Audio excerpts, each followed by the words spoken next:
I'm going to show you how to make REST API calls to Aria Automation. Let's get started. Hi everyone, I'm Watrous from VVork. If this is your first time here and you want to learn about automating, programming, and monitoring in VMware environments, you're in the right place. This is part 9 in a 10-part video series in which we're exploring how to make REST API calls. In parts 1 through 8, we took a generic look at how to make REST API calls. But now, in parts 9 and onwards, we're going to take a look at specific VMware products. In part 9, we're going to be taking a look at how to make REST API calls to VMware Aria Automation. Welcome back. In the previous video, we did a deployment from a blueprint through the REST API, and the deployment succeeded. But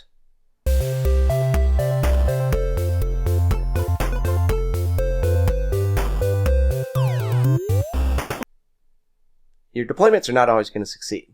They can fail for a seemingly infinite number of reasons. Maybe you're low on resources. Maybe you've got some sort of problem in the blueprint YAML code. Deployments can fail for all sorts of reasons, but I want to show you what those failures will look like from the perspective of somebody who's using the REST API. So to set up this particular demonstration, this time, instead of using VVork-CentOS, we're going to use a different blueprint called VVork-CentOS-broken.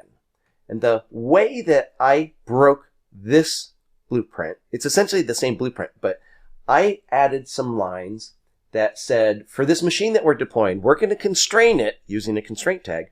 We're going to constrain the deployment of this machine. It must be deployed to a cloud zone called broken. Or to be more accurate, we got to use a cloud zone that has the CZ:broken tag applied to it. In my environment, there is no such cloud zone that can meet this constraint. So if I attempt to do a deployment, or even if I attempt to do a test, it's going to detect this ain't going to fly. So we're going to use this blueprint. It is intentionally broken.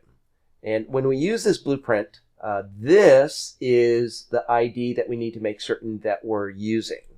Now, I'm going to manually look up the blueprint ID for our broken blueprint. And I'm going to manually go into Postman. I'm going to go into Environments, VVork. I'm going to find that blueprint ID Postman variable, and I'm going to paste in the blueprint ID for the broken blueprint. Now that we've done that, we should be able to go to Deploy Blueprint. And if we recall, everything here looks just like we saw in the previous video. And as a reminder, once again, if you do simulate:true, that would mean we want to validate the blueprint, which is not what we're trying to do here. On the other hand, simulate:false means we want to actually do a deployment. Whether you say true or false here, VRA is going to catch that there's a problem with that blueprint. One other thing, lines 11 through 14, ignore them. Once again, this broken blueprint isn't going to do anything with these inputs. This is just going to ignore them. So let's go ahead and hit send, and once again, the deployment request has been kicked off asynchronously. So in the background on the VRA server, our request is being satisfied. If we look at the results of this REST request, we can see status:started. Again, that doesn't mean anything to do with what's going on with the deployment. This just means the REST request that we sent has been started. So it's been accepted by the VRA server. VRA server is working on it. But this is not telling us anything about what's going on with the actual deployment job itself. If you want to find out the deployment job, you already know how to do that. We're going to go back to Collections. We're going to go to Get Status of Blueprint Request. Once again, it's going to look up the what's going on with the last job that we just submitted. Again, the last job we submitted was a deployment of a broken blueprint. Let's go ahead and hit Send. And you'll notice that it is started.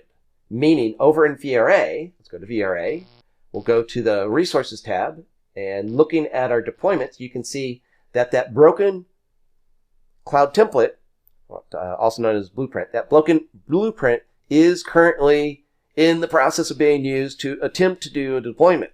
But you know, and I know, because of that bogus constraint tag, CZ:broken, we know that this is eventually going to fail.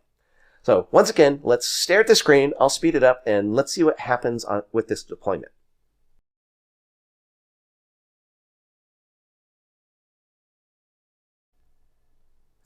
Incidentally, while you weren't looking, I did a deployment and it failed to fail. And the reason why it failed was it was using the wrong blueprint. I'll show you how I determined definitively which blueprint it was using, but it was using the wrong blueprint.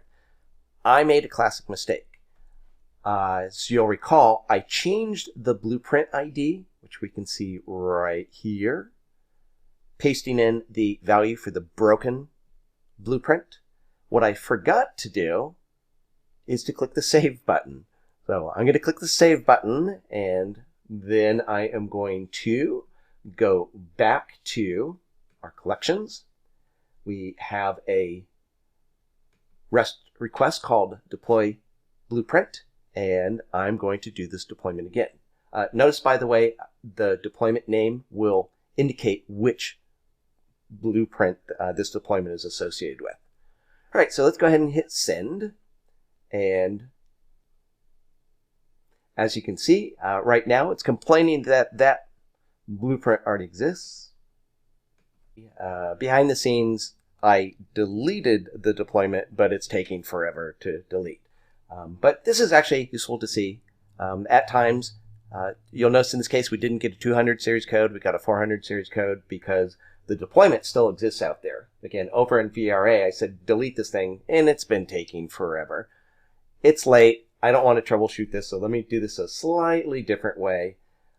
I'm going to change the deployment name so that it does not conflict with the name that we already have out there. And I'm going to say this is CentOS VM from API, really broken. So ignore the broken one. Let's try this one more time. So we'll hit send. The job gets kicked off. Again, the job is getting kicked off asynchronously. So we can see that the job got started. That doesn't mean anything about what's actually going on in VRA. It just means VRA accepted the job. And to track it, we've got the request tracker ID. So let's run our REST request that uses that information to see what the status is. And once again, scrolling down, we can see that as far as VRA is concerned, the deployment is in progress. Now, to prove that to ourselves, we're going to go over to VRA. I'm going to refresh the screen. Please ignore this -broken. That'll go away by itself automatically, or I'll fix it tomorrow. But in the meantime, I'm going to go refresh the screen here. And as you can see, we have, there we go. This request here, this deployment here, is the one I just submitted. And as you can see, it very quickly failed. It didn't take 20 plus minutes to fail. It failed almost instantaneously, which is what I expected with this previous deployment. By the way, the way I knew that this deployment, that something was wrong with it, that it wasn't doing the right blueprint, is if you open up the blueprint and it says VVork-CentOS, and that's not the blueprint you want, then you know you're using the wrong one. All right, so ignoring this deployment and focusing on this one instead, as you can see, it says that there's a problem. Now, if we're in the GUI, we can easily see that there's a problem because it says create failed. But how would you know there's a problem if you're using the REST API? Well, you already know the answer to that. Over in Postman, we can send this request again. And this time, instead of saying status started, it says status failed. Back over in the GUI, if you wanted to debug to figure out what's going wrong, you could open up the deployment. Here, once again, it says create failed, but that's not a whole lot of info. So let's click on history. And as you can see, we've got an error message here that's actually quite descriptive. It says there's no placement that exists that satisfies that constraint tag CZ:broken. So this is where you can go look to see what's going on from the GUI perspective. You can see even more information by going into the provisioning diagram. But how do you see this information from the REST API perspective? Well, if we go back to Postman and take a look, that's what this failure message is about. You'll notice this failure message says the exact same thing that the GUI says. So again, that was a bit more exciting than I intended it to be. I knew we were going to have a failure at some point. I did not intend to do the deployment using the wrong blueprint, but that did give us the chance to learn, if you haven't already stumbled into this, that when you make changes to Postman environment variables, you need to remember to save the changes, which, alas, I oftentimes forget to do. All right, so we have, in the last two videos, seen how to do deployment that succeeds, and in this video, we saw how to do deployment that failed. In the next video, we're going to take a look at how to do a deployment that requires inputs.